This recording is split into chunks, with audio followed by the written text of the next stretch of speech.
Okay, so we are now ready to make things more formal, especially whenever we want to do assignments for variables. What should be the rules that we have to check? Just let's say in general, if you declare some reference variable v1 of type c1, and c1 is simply referring to some class, and then we got another variable here called v2, and then it's of static type, another class called c2. And of course, typically we can assign v1 to v2 or v2 to v1 if c1 and c2 are somehow related by some inheritance hierarchy. If c1 and c2 are simply different classes without any inheritance relationship, in that case, of course, the assignment wouldn't be valid. So what we want to do is, when we do v1 is assigned to v2, we know that we are basically trying to reassign from v1 into v2. So we visualized this already in the polymorphism intuition in the previous video.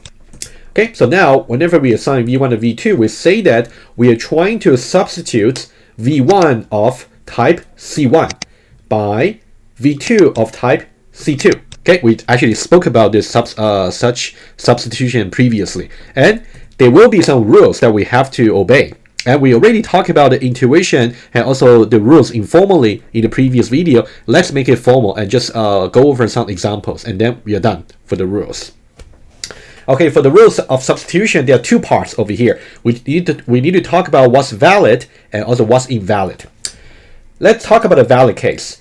When expecting an object of class A, it would be safe to substitute it with an object of any descendant class of A, including A. Okay, basically descendant classes. So let's see one example here. So when expecting an iOS phone, you can substitute it, for example, with either iPhone XS Max or iPhone 11 Pro. Why are these two substitutions valid? Let's visualize how it works. So now what I would do, what I'm putting here is the context inheritance hierarchy. So every time you want to judge whether the substitution should be valid, you should always really put the inheritance hierarchy on the side. So it's much easier for you to judge. So now there are two substitutions we want to do. One is, let's say if we do MP1 is assigned to, let's say P1, okay? And also we got MP1 is assigned to P2. We only talk about the valid substitution now. We'll do the invalid one later.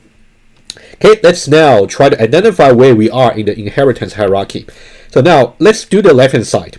The left-hand side over here, you always need to look for its static type. Okay, so now always look for static type. So you need to look for the static type of this, and also you need to look for the static type of this. Basically, that's what you're going to do. Okay, let me just locate it directly on the diagram. For MP1, the static type is simply iOS. So this is the static type. So now, what can we substitute it by?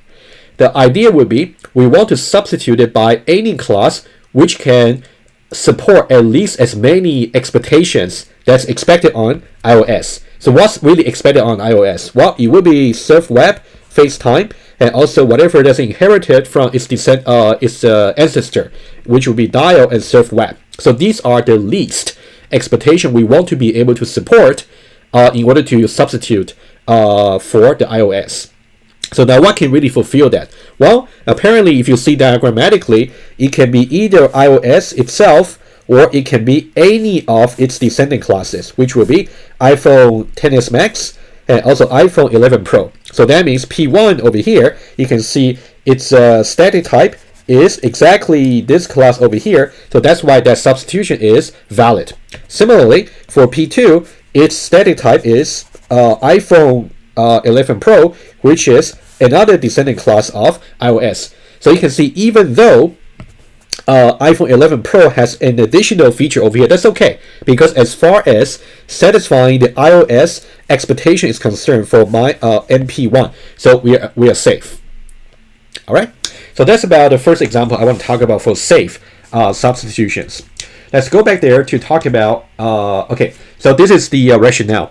Each descendant class of A is guaranteed to contain all the code of attributes, commands, and also queries defined in A. So you can think about non-attribute over here. So typically we don't really talk about the attributes features when that's inherited to the subclasses, because they wouldn't be accessible by external clients anyway. Okay, so that's about the safe cases.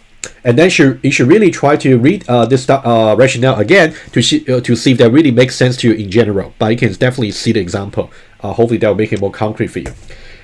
Okay, so now all the A feature will be defined, will be guaranteed to be available in the new substitute, basically. So once you actually substitute MP1 over here by P1, so P1 over here will be able to actually act like a iOS phone for sure, because iPhone 10X Max can definitely support surf web and also save time for sure. They might have some redefined version over here, but that's okay. That's not our concern over here. Okay, so now let's talk about the second rule, which would be the unsafe case. When expecting an object of class A, it will be unsafe to substitute it with an object of any ancestor class of X parents. I'm being very careful over here, because if you only try to substitute it by the ancestor of A, in that case that would include A, which is safe. So that I'm saying that X parents ancestor, which means X parents, X grandparents, X great-grandparents, etc. Okay, let's see one example over here. Okay, let's go back to iPad, and let's see this case over here. So now let's say we want to do the following substitution. Let's say we want to do MP2, my phone number 2, is assigned to P3. Why would this be unsafe? Okay, again, let's identify the static type for both sides. What about for MP2? MP2 static type is simply iOS over here. And now we know that it would be safe to substitute it by any of the descending classes, which is here, right? But now what we're doing is we're doing for P3. So P3 over here, we're trying to substitute MP2 by P3. P3 static type is simply smartphone, so which is over here. So this will be unsafe. You can see. So iOS parents is smartphone. So any of the ancestor classes of smartphone, including smartphone itself, will be unsafe substitute. So now, why is this unsafe? Well, the rationale is very clearly, okay, so this will be not safe for substituting MP2. Give you one counter example here. So now, what will be the expectation on the iOS that cannot be supported by smartphone? Well, apparently, FaceTime. Okay, FaceTime.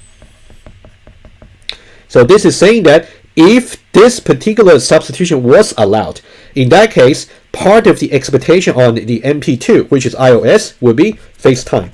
In this case, if you try to call FaceTime on this particular P3 object, then very likely you're going to run into trouble, because my phone statically does not support the dial. Does not support the FaceTime. You can see only supports dial and also surf web, right? Okay, so that's about the unsafe case. Let's move on. Okay, so this is rationale because class A may have defined some new features that do not exist in any of its parents' ancestor classes, right? So for example, FaceTime, right? You can see iOS parents over here is smartphone, which does not support the FaceTime. Okay, that's exactly what we wanted to illustrate over here. Okay, so let's now go over a little bit more examples over here and also define the types. Okay, first of all, about static type.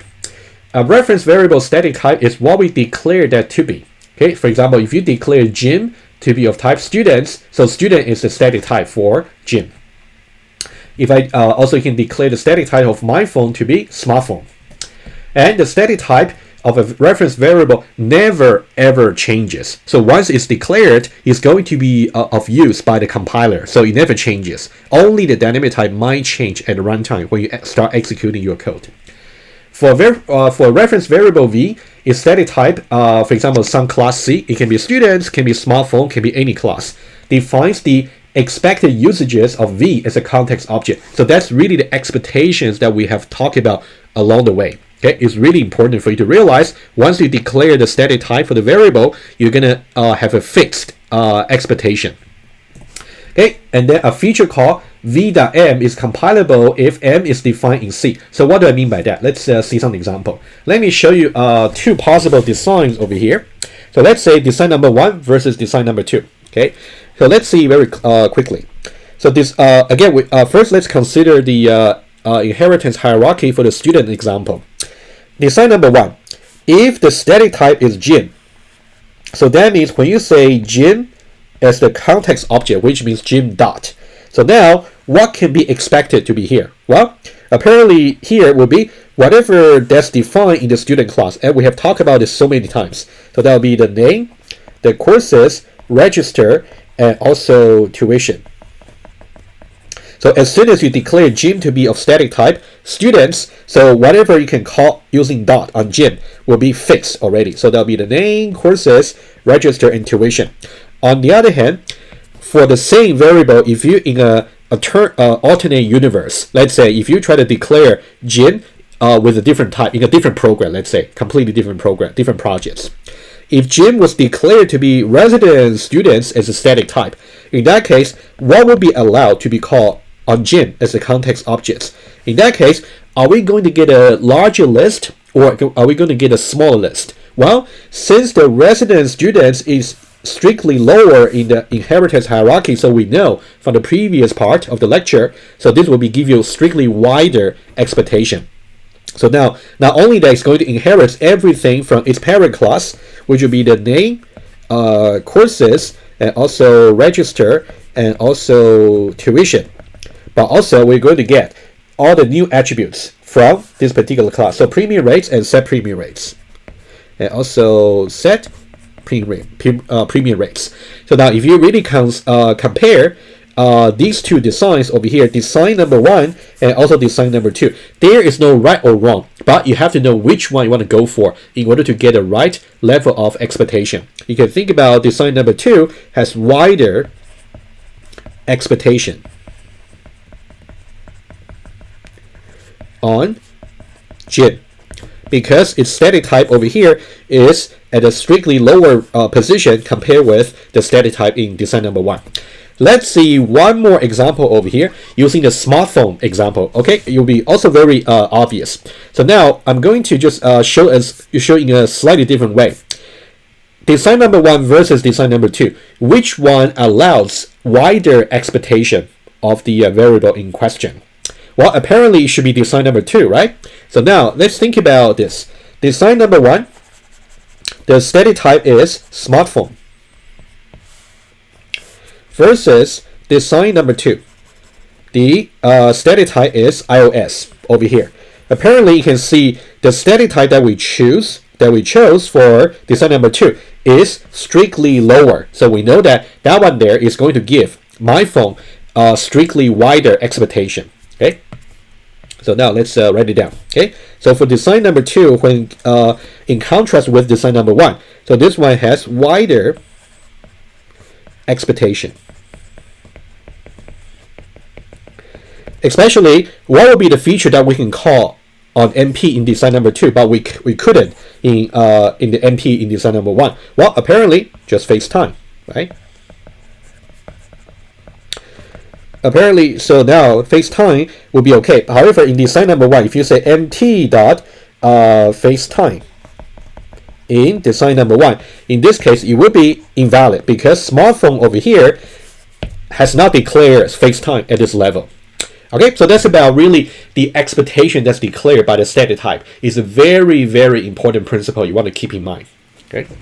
Okay, let's move back to the slides. So we have talked about these already, so you can just go over, finish the slides. Okay, let's talk about dynamic type. We say that static type never changes, but dynamic type may change as you wish, as often as you wish. So now a reference variable's dynamic type is simply the type of objects that it is currently pointing to or attached to at the runtime. Which means at the runtime, you might reattach or reassign the variable's dynamic type to whatever you like as often as you like. Okay, the dynamic type of a reference variable may change whenever we reassign that variable to a different object. Okay, we'll see some example in a moment. And there are two ways to reassign a reference variable. Either we can use the create keyword to create a new object, or we can simply use the assignments for substitution. Either way. Okay, we're going to see both ways by examples. Let's say the first one. How do we do the first one? So let's say the first one, we simply by creating a new object, and then the substitution principle. Let's read the principle first of all together, and then I'll show you example. The new objects class must be a descending class of the reference variable static type. So what do I mean? Okay, let's say this. Now, if I have, again, design number 1 and design number 2, right? So now, for design number 1, I already declare Jim to be of static type students, okay? So now, let's put the static type over here. So this is the student static type over here, okay? And then, so now, if I try to say creates, and then I want to put something here as the dynamic type, right? And then Jim dot make, and then whatever argument value that should be here. So now what can be over here? Basically thinking this way, we know that for Jim over here, once we declare the static type, we know that the expectation would be, what will be the expectation? Well, whatever that's expected on students, right? I'll see whatever expectation that's on the students, okay? Which will be name, courses, register, and tuition. So now, whatever dynamic type we're going to put over here, what's going to happen is Jim is now going to point to that particular objects at the runtime. So now we want to make sure that object over there can support at least as many expectation that's defined in the static type of Jim, because that's what Jim will be supposed to be called. So now in that case, what can be the candidates? Well, all the descending classes for student, right? As we said before. So now it can be either student itself, or it can be resident students, or it can be non-resident students. Okay, hopefully you can see the logic over here. So now the answer is it can be over here, it can be either students or resident students or non-resident student, assuming that all the classes are effective. Of course, you cannot put deferred class as the dynamic type for object creation. Okay, hopefully this makes sense. But now let's talk about another alternative design. So how should we understand it? So now Jim, let's say alternatively, is declared to be resident students. So now when we say creates over here, and now what can we put as the dynamic type? And then Jim dot make. The same way of arguing about what's the possibility. So now if you think about the expectation for Jim right now, alternatively, so that would be the expectation for its static type, which is resident students. So you can see now this alternative design, we talk about resident students. So it's a wider expectation on the static type, right? So that means dynamically you want to give something that can satisfy that particular wider expectation, but we'll talk about it. So now, so it's going to be expectation for the resident students, just the static type. And we know that that one's going to be not only the name, courses, registered tuition, but also premium rates and set premium rates. So now, what class can actually do it? Well, basically, it has to be the descending classes of resident students. In this particular hierarchy, only resident student will satisfy that criterion. Okay, so the only thing we can put will be resident students. So now thinking this way, because in this way here, let me just write it down here. Design number 2, the static type requires more, has wider expectation, making there fewer choices of classes that can fulfill its expectation.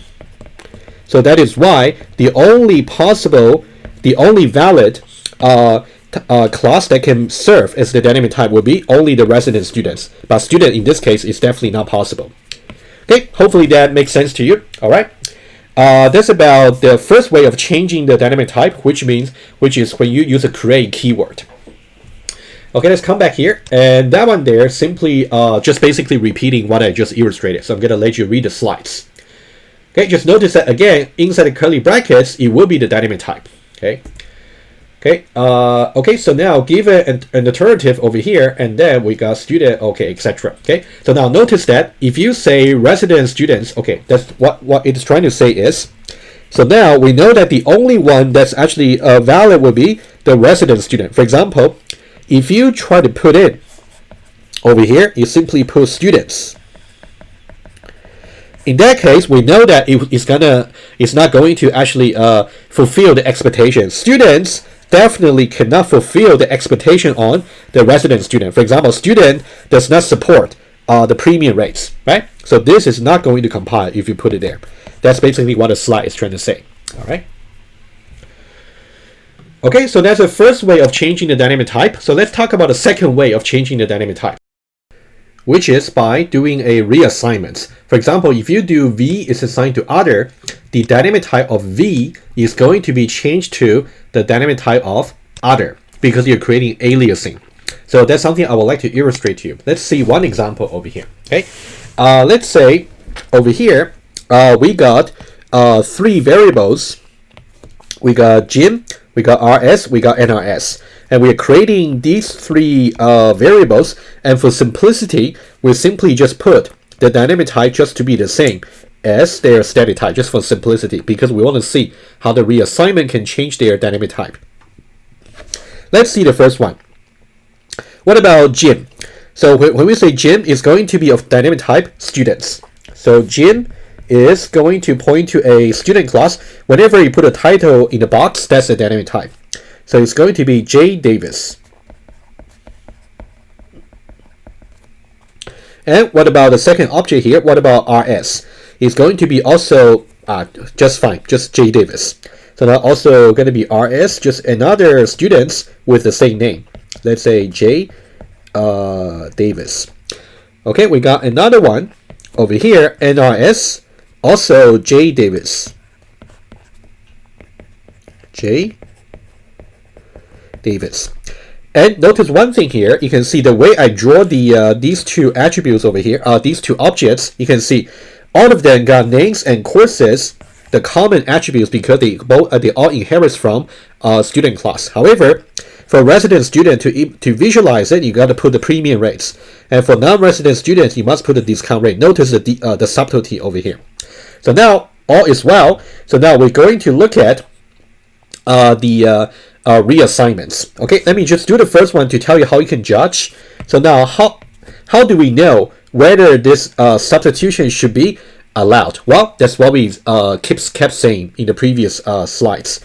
So now for Jim, what's the static type?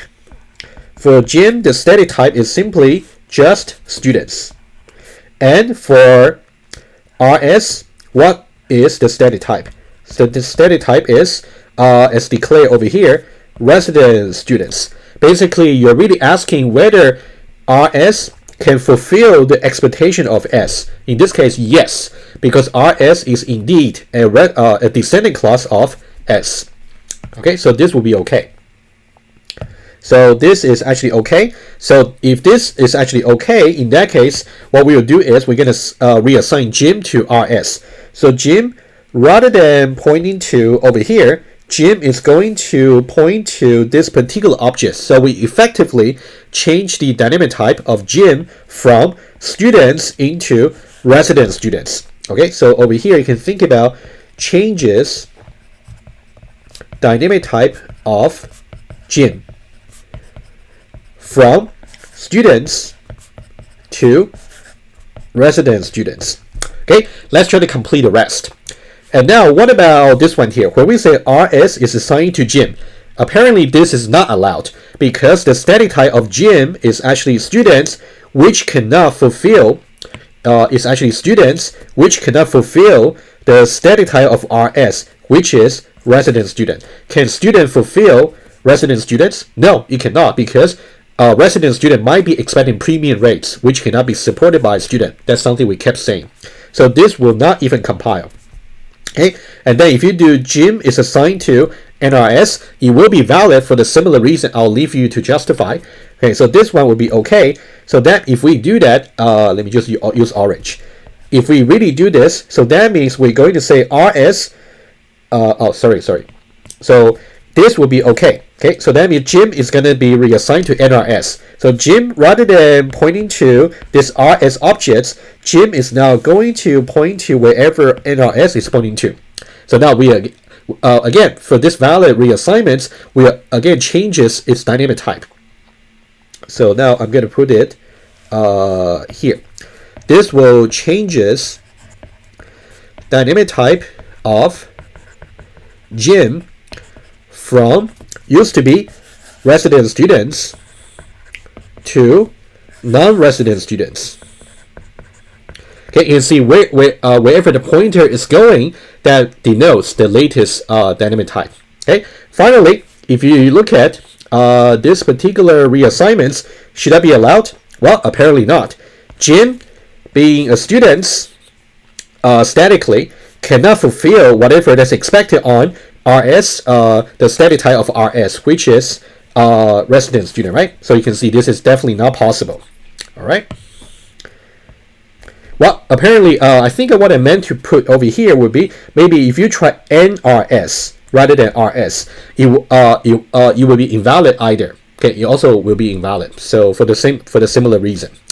All right, so that's really illustrating to you. We're kind of putting things together right now. We are close to the end of this part of the lecture. Always think about when you actually want to do reassignments, always check the static type, whether the right-hand side can fulfill the expectation of the left-hand side. And then if you can do it, so that means you're really modifying the dynamic type for the variable. So that's really the main message to pick up from this slide here. Okay, let's go back here. And then that's exactly the example I just talked about, and then you can take a look. Okay, so finally, we're going to just to look at the definition for polymorphism and dynamic binding. So what's really polymorphism? That simply means an object at a runtime may have multiple possible shapes, allowable dynamic types, basically. Okay, so consequently, there might be multiple possible versions of each feature that may be called. For example, let's say if you declare students over here to be a reference variable static type, in that case, what can be dynamically the objects attached to students? It can be any of the descendant classes of students, as we said. So there can be students, resident students, and non-resident students. But now each one of them actually contains a version of calculating the tuition, either the base rate, the one with premium rates, and the one with the discount rate. We got 3 different versions, right? So now you can see these are the 3 versions. So that's really what polymorphism really means. That can actually allow at least one version that will be available at the runtime, because depending on which shape that happens to be the case.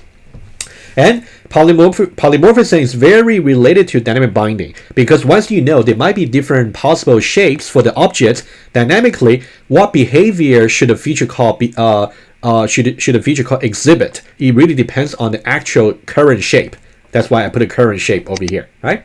So now, let's say, for example, we got Jim, RS, and NRS. So now you can see RS has the dynamic type resident students. So now, let's say, well, basically the same exercise as we did.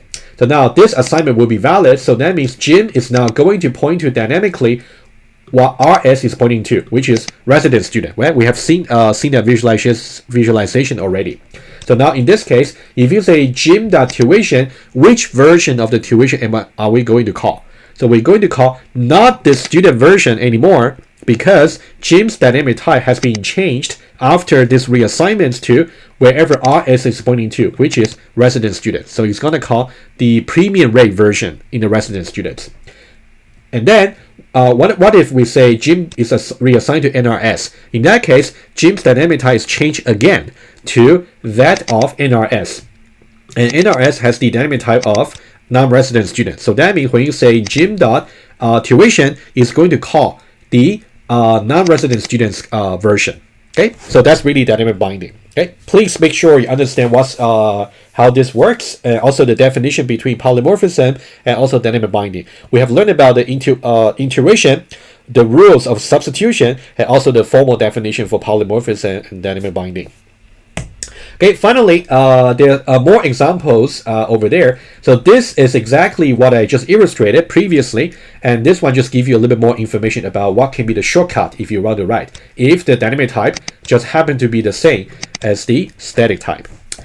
So this final example over here is very similar to the example I illustrated when I talk about the intuition for dynamic binding. So I'm not going to waste your time over here. So I will assume that you're going to follow this example yourself. Try to really visualize what's really happening over here when the objects gets created, and also especially when the objects gets reassigned to different objects, so that their dynamic type actually changes, and see why calling the same gym.tuition and also gym.tuition over here is going to give you different value over here. Okay, it's similar to what we illustrated previously when we talk about dynamic binding, but it's not exactly the same. So I'll rely on you to actually visualize this yourself to make sure I understand. Otherwise, you can ask me during the Q&A or ask me during the office hour.